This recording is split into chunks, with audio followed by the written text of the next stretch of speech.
So for your recitation, I will let you choose the best part of the poem and relate it into a real-life situation. Okay, right. So the best part of the poem for you is when Beowulf defeats Grendel until his last breath. Yes, it is right that if you relate it into real-life situation, it is really better to fight for the goodness of all. It is important to do everything to attain the victory despite of the circumstances that a person is experiencing. So another one. This is good for 10 points. So explain your overall understanding about the epic poem Beowulf. Okay, right. Beowulf tells the story of a warrior named Beowulf. Beowulf comes to the aid of the king Hrothgar, whose kingdom is being terrorized by a monster named Grendel.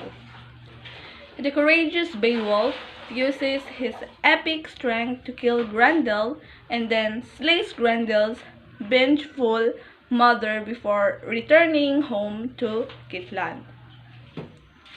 So Beowulf later becomes the king of the Geats and rules for a peaceful 50 years, when a dragon begins to pose a threat to Gitland. Beowulf and his servant Wiglaf set off to defeat it. Beowulf succeeds in slaying the dragon but dies in the process.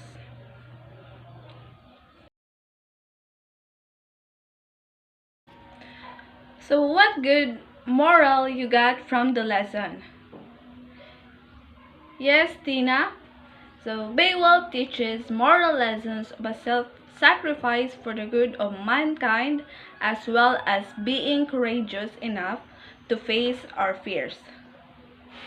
Beowulf exhibited these characteristics as he faced some of the most fearsome monsters known in the era.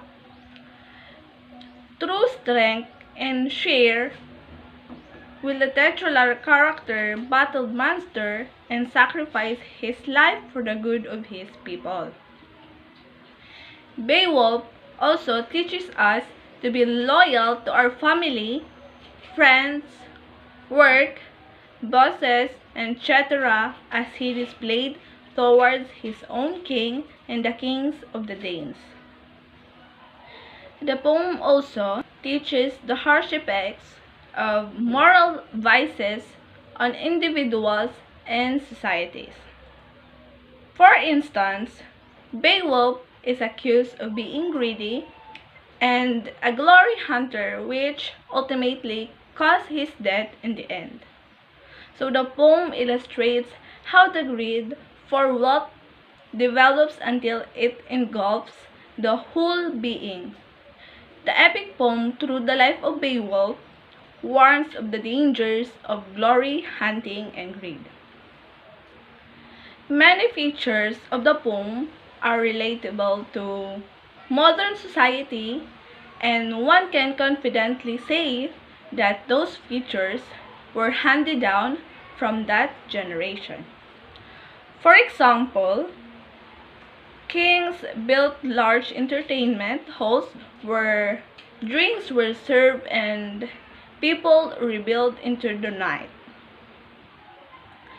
So today, there are bars where people go to relax and unwind with drinks and revelry. Some bars entertain the guests with stories and poems.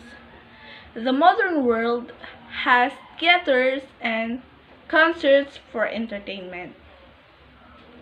Then the small tribes banded around a strong king for protective and economic reasons, and the same can be said of our world today, where several countries come together for both military and economic reasons.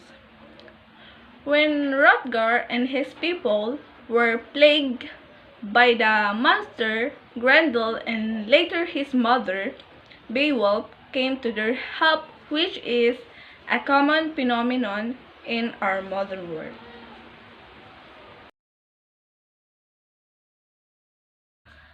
So class, this is your evaluation. Choose the letter of the correct answer. I'll give you 5 minutes to finish it. So are you already finished, class? So these are the correct answers. Who among of you got a perfect score? Oh, it seems that all of you have learned about our topic or discussion. Very good. So, for your assignment, find another epic poem and relate it to Beowulf. Then, write an essay about your learnings in the epic poem Beowulf. Okay, class, are you finished? So, thank you for listening. Goodbye.